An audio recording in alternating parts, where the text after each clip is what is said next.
So guys, overall this is Amazon Web Services console where various services are listed. These all are the offerings of Amazon Web Services. EC2, Elastic Compute Cloud, Lambda, EC2 Container Service, S3 that is Simple Storage Service, Storage Gateways, Glacier, and so on. There are tons of offerings that Amazon provides for compute, for storage, for database, you can see, for networking, administration and security, deployment and management, analytics, application services, mobile services, and so on. For various different requirements, different services are available which we can use pay per usage. The model of cloud is pretty simple, pay per usage. That is the amount of resources that you are using, you need to just pay for that much duration only. Like if you are using an instance, by instance I mean a server. The terminology for a server in the cloud is an instance. They are like a virtual server. So suppose I am using a server, I am using an instance for 3 hours, I'll just need to pay for 3 hours. That's it. There is no long-term commitment. Okay. So guys, to launch an instance, we need to go to EC2 console. Let's click on EC2. This is the EC2 console, EC2 dashboard, where different services are, different things are listed here on the console. Now we want to launch the instance. Let's click on launch instance. Okay guys, as soon as we click on launch instance, it will open a instance launch wizard which will ask for several input, then finally our instance will be launched. Let's look at the step number 1. Choose an Amazon machine image, that is AMI. An AMI is a template that contains software configuration that contain operating system, application servers and applications that will be required to launch your instance. So AMI is the machine image using which our server will be booted. Let's select the AMI. So guys, here we are selecting Ubuntu server. Here we are selecting Ubuntu server 1404 LTS. Let's select this. Step number 2, choose an instance type. Guys, Amazon EC2 provides a wide selection of instance types optimized to fit different use cases. Like you can use a general purpose instance, that is T2.micro. The configuration of the instance is 1 CPU and 1 GB RAM. Similar to that, there are different type of instances are available, like 2 cores of processor and 4 GB RAM, 1 core 3.75 GB RAM, 2 core 7.5 GB RAM, like that. And with that guys, here we are having network performance also, low to moderate, here moderate. Let's select a medium instance. You can select any instance based on your requirements. For this particular tutorial we are using M3.medium, which is having 1 CPU and 3.75 GB RAM. Now click on next, that is configure instance detail. Guys, here we can configure the instance details based on our requirements. Let's launch 3 instances.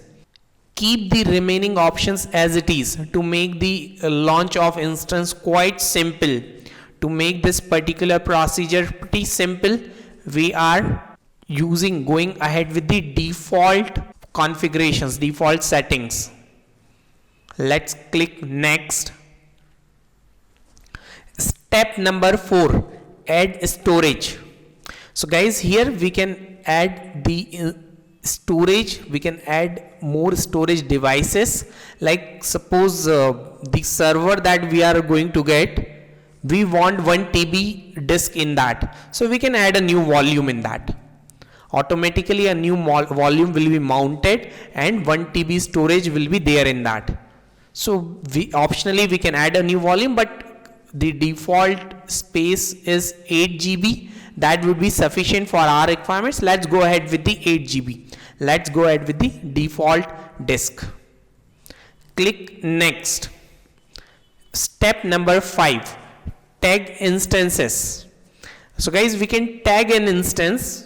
Say for example, if you are using say 5 instances for Hadoop cluster, you can specify those 5 instances with the tag of Hadoop. If you are using say few other instances for MongoDB, you can specify MongoDB, you can tag them with the MongoDB. So for the different purpose, you can give the different names. So guys, suppose you are having 70 instances are running, how you can differentiate between those instances? With these tags you can differentiate them easily. Currently we are not tagging these instances, we will tag them later. Let's click next. Configure security group. Guys, a security group is a set of firewall rules that control the traffic for your instance.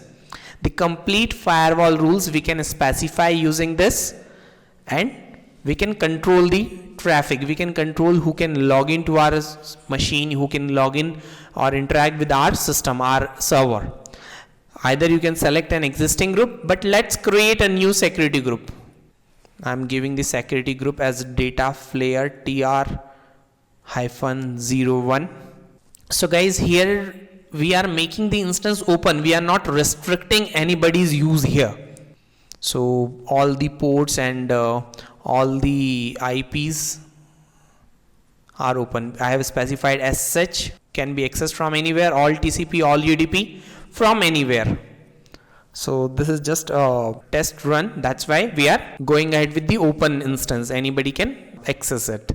But anybody can't really log in. For that he will be needing a security keys. He will be needing public private keys like that. He will be needing actually private key to log in. I will discuss that also in great details. Let's review and launch.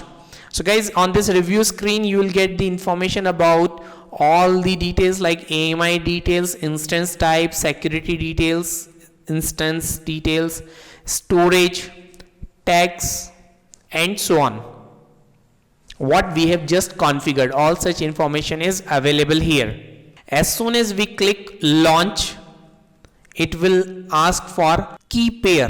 That is, a key pair consists of a public key that AWS stores and a private key that we are going to store. So guys, we are aware that there are multiple ways of authentication like password, the very first way, but cloud doesn't provide the password way. For the Linux, it doesn't provide the password for the authentication. Instead of that, it provides the second way of authentication, that is key pairs, public and private key. Now, if anybody want to log into my instance, he must have the associated key. And what is the funda of AWS? AWS stores the public key and it will give private key to us. So when we log in with this private key to the instance, AWS will check with the corresponding public key. If both of them matches, then only it will allow to log in. So either we can choose an existing key pair. Let's create a new key pair. Let me give the name as data flare -key. I'm giving the name as data flare AWS key. We can simply download the key pair. Now, as soon as I click launch instances, the instances will be launched. But before that guys, this PEM key must be converted into PPK, because we are going to log into these instances using putty. So this private key must be converted into putty private key to the extension that putty understands. For that we will be needing putty jan. So guys, how to convert a PEM into PPK? Let's understand. Firstly, we will generate a public and private key pair. How we will generate the public and private key pair? So it is asking to generate some randomness by moving the mouse over the blank area. Now PuttyGen has generated the key. Now load the private key. Firstly, we will load the private key. Let's load the private key, data flare AWS key. Okay, we can save the public key as data flare AWS key. We can save the private key. It's asking, are you sure you want to save this key without a passphrase? Okay, let's save it without a passphrase, no issues. So let's give the name as data flare AWS key -ppk.ppk. Save. Yes, we got a ppk key available here. Let's launch the instance. As soon as we click on launch instances, it will launch our instances. Yes, instances are now launching. How to check it? We can go back to EC2 console to check the same. Now guys, since our instances are launching, initially you will get 0 running instances, but as soon as you click here, the instances are coming up as it is booting. All the instances are up and running. We can use these instances for our requirements. Now guys, how to log into these instances? Let's talk about that. So all these instances are having public and private IPs. Let's copy public and private IPs. This is the private IP. I'm copying these IPs, and this is the public IP. So once we copy the IP addresses, then we will log in individually the instances. So guys, the upper one are the private IPs, the lower one are the public IPs. Using the public IP, we can log into the instance. Let's log into the instance. So I have copied the public IP. You need to supply the public IP here in the hostname or IP. Now you need to supply the ppk key that we have just generated. We can browse for the same and we can paste it here. Yes, you can click on open. As soon as guys you click on open, it will ask, are you sure you want to continue? Yes. Now it will ask you for username. The default username is Ubuntu guys. As soon as you enter with the login name Ubuntu, it will authenticate you against the private key that you have provided. It didn't ask you for any password guys. It gave directly the console. It gave me the access of the console directly. Now we can interact whatever operation we want. We can perform. We can create directory, mkdir. We can list. We can do whatever operations we want. So guys, this first instance we can name it as a master. We can tag these instances as master, slave 1 and slave 2. So we have already logged into the master. Let me arrange master here. Let's log into slave 1. So guys, the procedure would be same. We need to click on SSH, then click on auth, browse for the putty private key, then click on open. Are you sure you want to connect? Yes. Now supply the username as Ubuntu. Yes, we have logged into the slave 1 as well guys. I am arranging these systems like this, that the top one is the master, the left hand side is slave 1, and this another screen I'll log in for slave 2. Log in as Ubuntu. So guys, this is my slave 2. I have all these machines, all these windows arranged. Master, slave 1 and slave 2. Now let's deploy Hadoop on the cluster of 3 nodes. Guys, here we are going to install Hadoop in distributed mode. So we are going to install Hadoop with Yarn because we are going to configure Yarn as well, and Hadoop in distributed mode. So we are having guys the manual ready with us. This document will explain how to set up Hadoop on a multi-node cluster. In this multi-node cluster, one node will act as a master and rest all the nodes will act as slaves. Let's follow this document. So guys, we are having the complete document available with us, the content objective, recommended platform, install Hadoop on master and so on. Let's follow these steps one by one. So guys, the objective is to deploy Hadoop on a multi-node cluster, that is a real Hadoop cluster. How exactly a Hadoop cluster looks like. Once the installation is done, we can play with HDFS as well as MapReduce.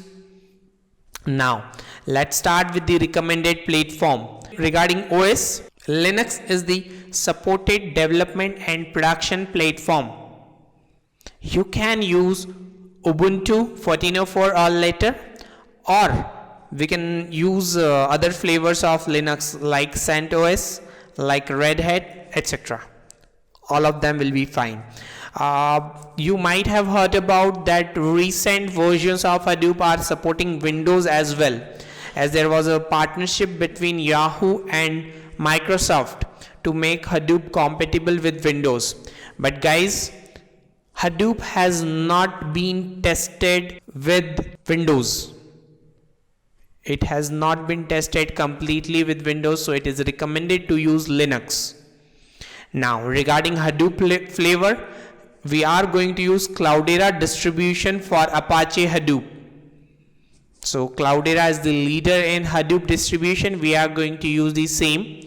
And which version of Cloudera we'll use? We will use CDH5, CDH5.x.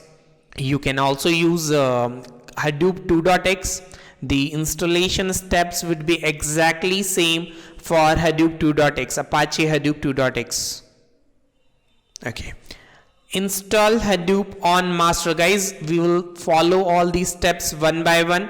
Firstly, we are installing Hadoop on master as we are having multiple machines. So currently we will be working just on the master. This is our master. We'll follow all these steps here in the master machine. Step number 1, prerequisites. What are the prerequisites? The very first prerequisites, 1.1. Add entries in the host file. What is the host file, guys? We need to edit a file called /etc/host. Here in this file, we can create the alias corresponding to the IP addresses. And while doing the Hadoop configurations, we will use those alias. What is the benefit? Suppose at any point of time, if IP addresses change, we just need to update a single file called host /etc/host. We just need to edit this file, and we do not need to edit tons of files inside Hadoop configurations. So guys, this is the best practice to create alias of IP address in the host file. Now guys, we have already copied all the IPs. We have public IP as well as private IPs. The upper one are the private IPs and the lower one are the public IPs. Which IP should we use? If we use public IP, suppose we use public IP, then guys, any communication between the master and slave will go via WAN, via www. That would be unnecessary overhead. Rather than that, we should use private IP for the internal communication. So the interaction between master and slave will go via LAN. It would be like a LAN interaction. So let's use this, and we need to supply the alias. Let's use this as a master. This is my slave 01 and this is slave 02. Let's copy this particular content on the master. So guys, we need to edit a file called /etc/host. Now why I am using sudo with this? Because guys, to edit this file we will be needing root privileges. To use root privileges we need to append sudo before the command. Let's edit this file. Okay, so guys, here just paste the content of the notepad what we had, just paste it and save it as it is. Now we are doing all these operations just on the master. Step number 1.1 done. Step number 1.1 done. That is, we have added the entries in the host file. What next? Install Java 7. Step number 1.2. This is another prerequisite. We need to install Java 7. The recommendation here is Oracle Java 7. Now guys, to install the Java, firstly we need to install Python software properties. What is the requirement for the same? Because guys, we need to add the repositories of the Java. We need to add the repositories of Java manually. Due to change of the license of Java repositories, neither Java nor Java repositories are shipped with Ubuntu. Guys, as we are aware that for the Ubuntu we do not need to manually download the software and manually install the software. To install the software in Ubuntu, it's merely just a command like apt get install, then package name. So this particular package Ubuntu must find somewhere. Ubuntu must find this particular package somewhere and it can download the same. So guys, for the same we need to add Python software properties. Let's add the same. Yes, Python software properties has been added successfully.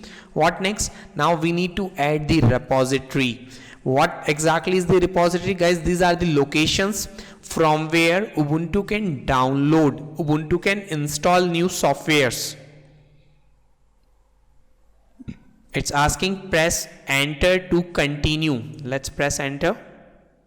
Yes, it has been, the repositories has been added successfully. Now we need to update the source list. We need to update the source list. Source list are the like the locations. These are the entries inside the source list which from where Ubuntu can actually download. What next? Now simply we can install Java. We can simply run this command to install Java. Look at the beauty, look at the ease of installation, guys. We do not need to manually download anything. Ubuntu itself will download, Ubuntu itself will search, Ubuntu itself will install the complete setup. It's asking for the license agreement. Click on OK and we need to accept the license terms. We need to accept the license terms from Oracle. So guys, download has been done. As you can see, the download speed was 57.6 Mbps, which was very fast. The Java has been installed. We can check the Java with the command java-version.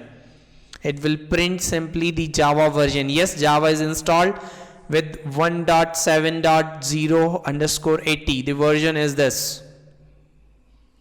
Let's go back to the manual. Step number 1.2 done. The second prerequisite, that is installation of Java, is done. What next? Step number 1.3, third prerequisite. We need to configure passwordless SSH from master to all the slaves. From master to all the slaves, we need to configure passwordless SSH. What is the requirement of the same? Guys, it is required for the invocation of these scripts. Later point of time when I'll start these services just on the master, you will notice that automatically the services of slaves also started. Suppose you are having 1000 slaves, so will you start services manually on each and every slave? No, just from the master we can start and stop the services. That's why we will be needing passwordless SSH. So guys, we need to install OpenSSH server and OpenSSH client for the same. Let's do the same. It's already installed. Good. We need to generate key pairs. Guys, this will be the key pairs, the same public and private key pairs we need to generate. It's asking for the location to save the key. Don't supply any location, just press enter. Now the step number 1.3.3, configure passwordless SSH. What it is asking, copy the content of id_rsa.pub. Guys, .sh/id_rsa.pub. I need to copy the content of id_rsh.pub of master to authorized keys file of all the slaves as well as master. I need to set up passwordless SSH from master to all these slaves as well as from master to master. Let's check it here. Firstly, let's check for .sh id_rsa.pub. Yes, there is a file available. So firstly what I'll do, I'll append the content of, I'll copy firstly the content of id_rsa.pub. Okay, I have copied the content of the public key. Guys, the funda is exactly the same.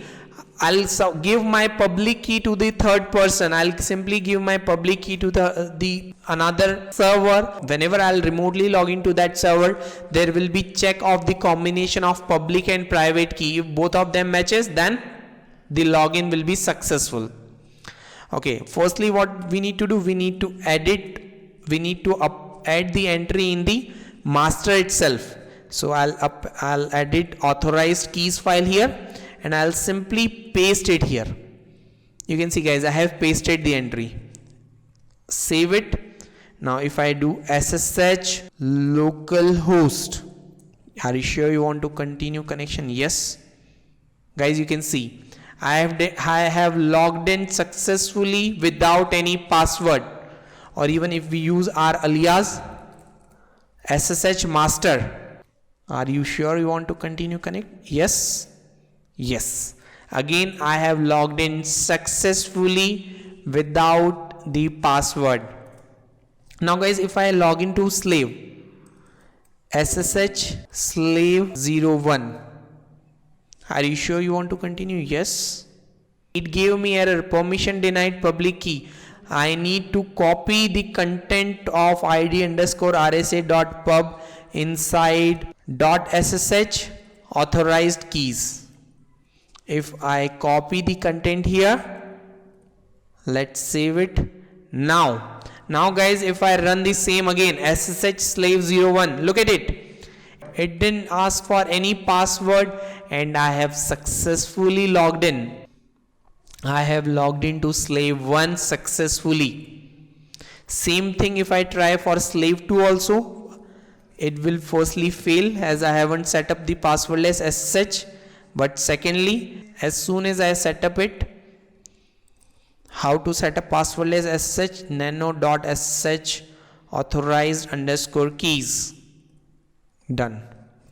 Now if I remotely log into slave 2 on master, guys, yes, the login is successful without any password.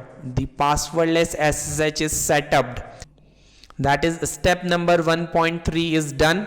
Even we have checked the SSH to all these slaves also. So guys, the step number 1, that is prerequisite, is done. Install Hadoop. Before that we need to download Hadoop. So guys, how to download Hadoop? This is the download link available.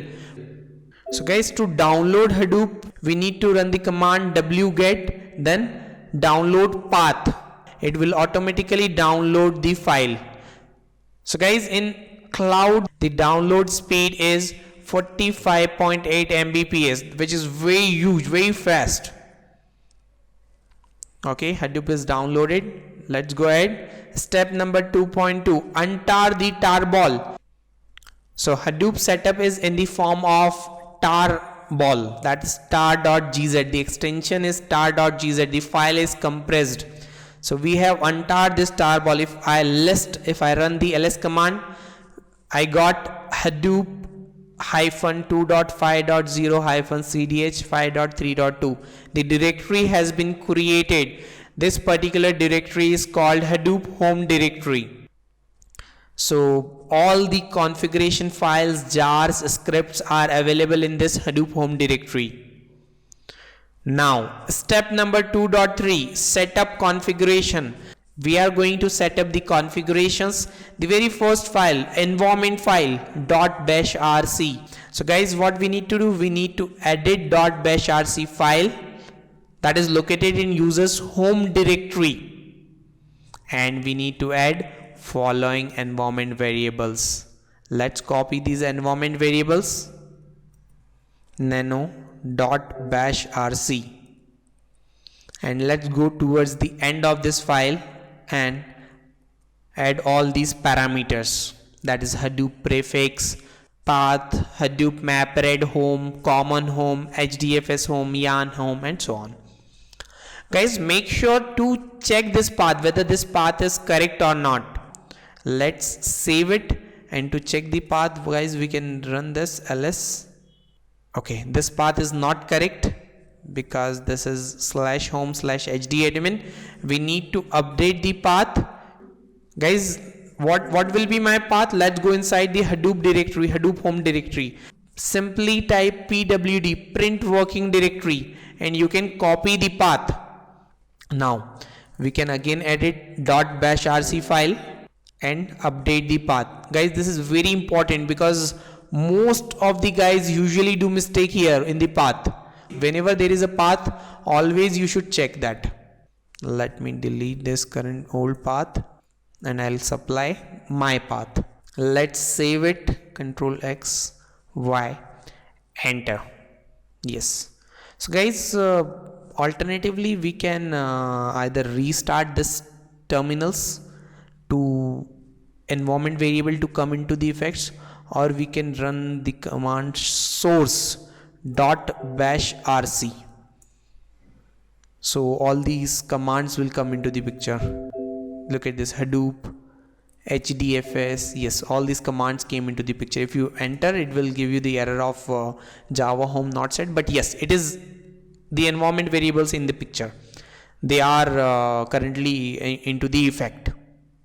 So to the first configuration file, that is the environment file we have edited, let's proceed ahead. So guys, the same thing is I have specified that check the whether environment variables added in .bash rc files are available. Yes, they are available. So if we type HDFS, so it shouldn't give the error that command not found.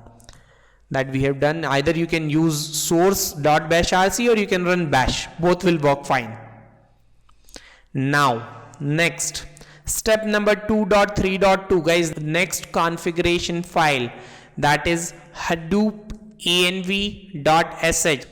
We need to edit configuration file Hadoop env.sh that is located in Hadoop home/etc/Hadoop, and we need to set the Java home. How exactly the line will look like? It would be like export Java home, and we need to specify path to the root of your Java installation. So usually guys, the Java home will look something like this: /user/lib/jvm/java-7-oracle. But let's check our Java home firstly. We can check the same here: ls/user/lib/jvm/java-7-oracle. Yes, path is same here. Now the location of the file is Hadoop home/etc/Hadoop. Let's go there. So my Hadoop home is this etc Hadoop. Now I'll edit a file called nano. I'll edit a file using nano Hadoop env.sh. Guys, here we need to supply Java home. Just edit this and give the Java home path here. After that you can save it. Java home is set. Now we have set up Java home correctly.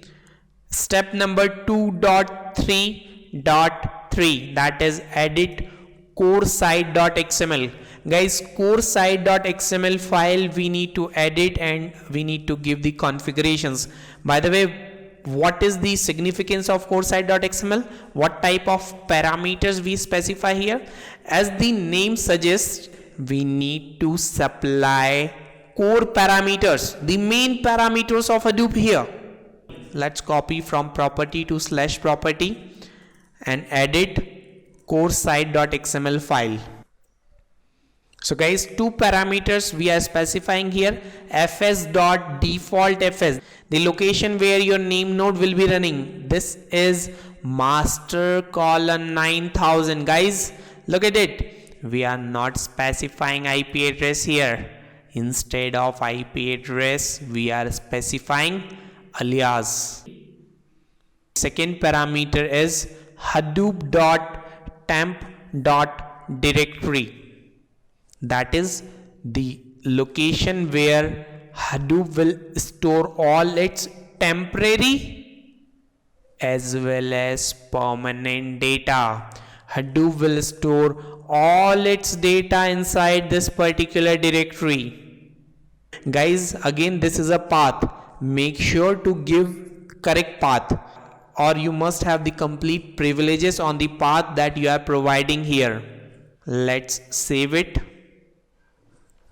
Let's go back to the manual. Step number 2.3.4, HDFS site.xml. Guys, HDFS site.xml. In this file, we will specify HDFS configuration parameters. So guys, currently we are just specifying the mandatory parameters. These are not the complete parameters list. Nano HDFS site.xml. So what parameter we are specifying, guys, here? dfs.replication. What should be the replication? We are specifying value as 2. Since we are having just 2 slaves, let's specify replication factor as 2. Let's save this. Let's proceed ahead. Step number 2.3.5, mapred site.xml. In this file, guys, we will specify MapReduce related parameters. Let's copy the parameter. Guys, the mapred site.xml file is not available here. Instead of that, we are having a template available. So we will simply copy template to XML file. Now we have got this XML file. Let's edit this file. Now, which framework MapReduce should use? We are using Yarn framework. Yarn is the resource management layer. So till Hadoop 1, till the previous version of Hadoop, Yarn was not available. Hadoop was a single purpose system at that time, but with Yarn, Hadoop is a multi-purpose system. Let's save it. What next? Let's go back to our manual. Step number 2.3.5, Yanside.xml, important file. Here we are going to set up lots of parameters. Look at it here. Let's firstly copy the parameters, then edit a file called Yanside.xml. Okay, we are specifying lots of parameters here. Let's discuss one by one all the parameters. First parameter, yarn.nodeManager.aux-services. Do you want to run any auxiliary services with the nodeManager? Yes, I want to run my MapReduce shuffle as the auxiliary service. Guys, this is a mandatory parameter, because in the MapReduce, when we will discuss MapReduce, we will discuss in great details what is exactly the shuffling. But for the shuffling, we have nodeManager. We need to use nodeManager. We need to run shuffling as an auxiliary service of nodeManager. And which class you need to use for shuffling for this auxiliary service? You will be using this particular class. org, Apache, Hadoop, MapRed, shuffle handler. Okay, next, yarn.resourceManager.resource-tracker.address. Guys, your resource manager's resource tracker address, on which machine and port it is running. Guys, again, I am not specifying the IP address. I am mentioning alias. So on this IP and port, this particular resource tracker is running. What next? resourceManager.scheduler. So guys, for the scheduler, we are running on 8030. This is our configurable ports. You must check whether these ports are available. Generally these ports are free, so we are using these ports. Next, resource manager's address. Resource manager's its own address, on which port resource manager itself will be running. yarn.resourceManager.address. So master colon 8040. Just these three addresses, guys, these three parameters additional we are specifying apart from MapReduce shuffling. That's it about the configuration of Yanside.xml. It is done. Let's proceed ahead. Step number 2.3.5. Guys, there is a file called slaves. We need to edit the file and we need to give the list of all these slaves there. So what are all these slaves available? We need to specify here. Remove localhost from here and specify slave 01, slave 02. We are having these two slaves. Again, guys, look at it. I am not specifying IP address. I am specifying alias. Congratulations, Hadoop is set up on the master. What next?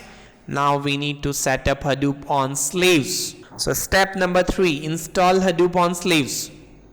Before that, guys, we need to set up prerequisites on all these slaves. What are the prerequisites? Step number 1.1 and 1.2 are the prerequisites. Let's go back to the prerequisite. Step number 1.1 and 1.2. Step number 1.1, edit the entries in the host file. Okay, let's do the same. So guys, we will parallelly now do the procedure on both these slaves.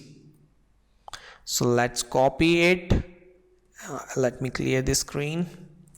Before that, we must have sudo nano/etc/host. Simply paste the content of the notepad. Yes, save it. Slave 1 we have done. On slave 2/etc/host.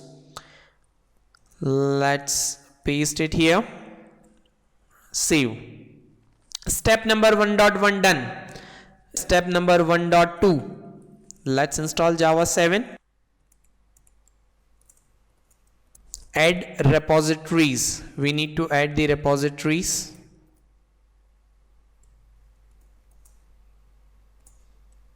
Yes, we have added the repositories. Now update the source list. Sudo apt-get update. Now once the source list is updated, we will simply install the Java. How to install the Java? Sudo apt-get install oracle-java 7-installer. I do last for license agreements. Okay. Yes. Okay. Yes. Now Java installation done. We have done with both of these prerequisites.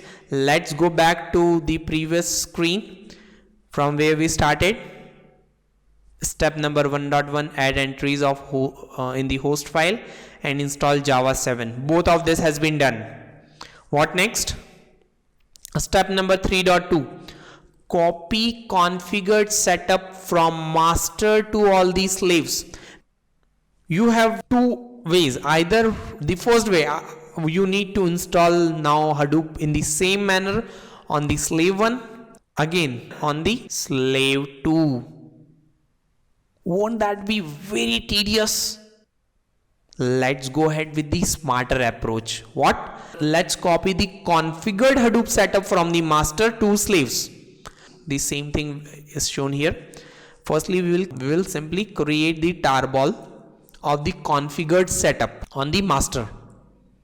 So guys, to create a tarball, we have tar-czf space new tarball name which you want to create space directory name. Yes, we have got a tarball available with us. What next? Copy the configured tarball on all these slaves. Let's copy the configured tarball on all these slaves. Firstly on the slave number 1. Let's check whether it got, yeah, we got it. And on the slave number 2. No, so we need to copy the same on slave number 2 as well. Okay, let's ls now. Yes, we got the configured Hadoop tarball available. Let's go back to the manual. Step number 3.3, untar the configured tarball on all the slaves. How to do that? tar-xzf-hadoop.tar.gz. okay, let's do the same on firstly slave. Okay, let me clear the screen, then slave 1, then on slave 2. Okay, it's untarred. Let's check just for the confirmation. Let's check whether it is configured setup or not. Let's go inside cd hadoop /etc/hadoop. Now let's see the content of core site.xml, what we have configured. Is it having the same content? Let's go down.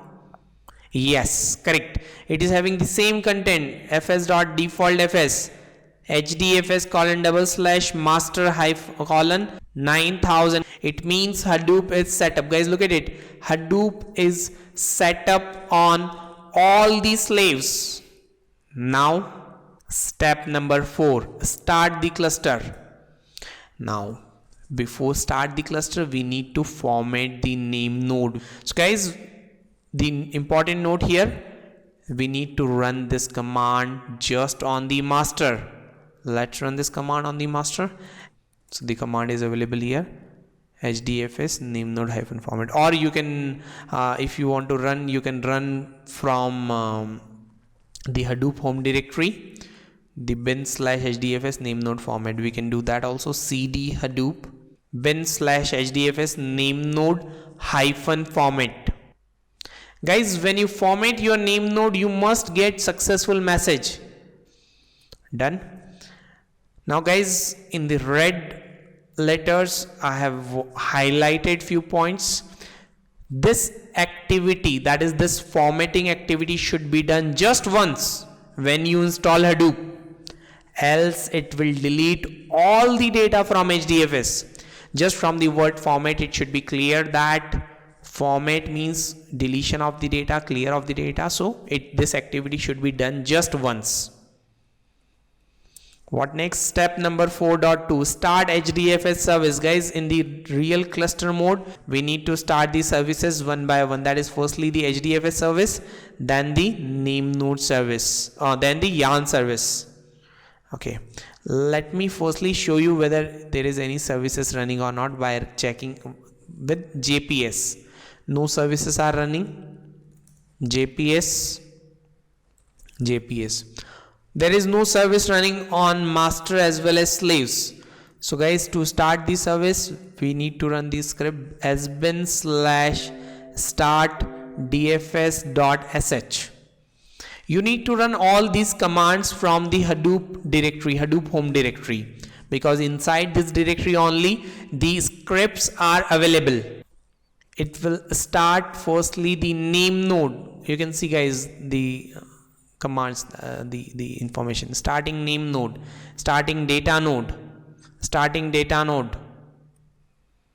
Now apart from this, it will start another daemon, that is secondary name node. It is now even deprecated, no more required. Secondary name node was required in Hadoop 1.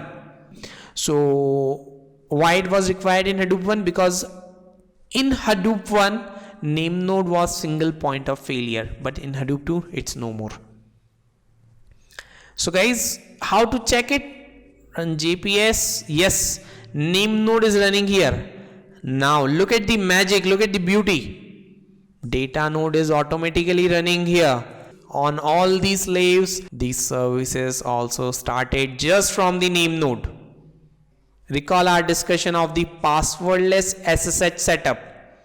This is the reason for the passwordless SSH setup. Let's start the services of yarn. Just on the master, I'll start yarn services, and even you can check yarn services on all these slaves. Let me clear the screen. Let's type JPS.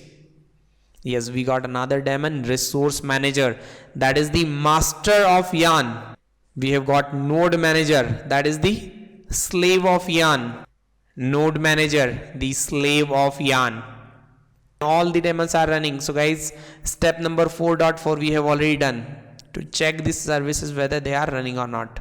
On the master, namenode and resourceManager must be running, and on the slaves, datanode and nodeManager must be running.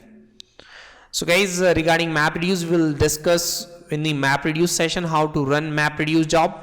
But to stop the cluster, you need to again firstly stop the Yarn services. You need to stop firstly the Yarn services, then DFS services in exactly the reverse manner. When you start, you need to start DFS service, then Yarn service. When you stop, you need to stop Yarn service, then DFS service.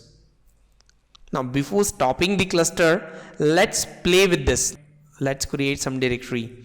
HDFS DFS-mkdir. I'm creating a data directory, /data directory. Even guys, you can browse the file system on the browser. Let's browse the file system on the browser. Yes, this is the web console, which will give you the complete cluster summary.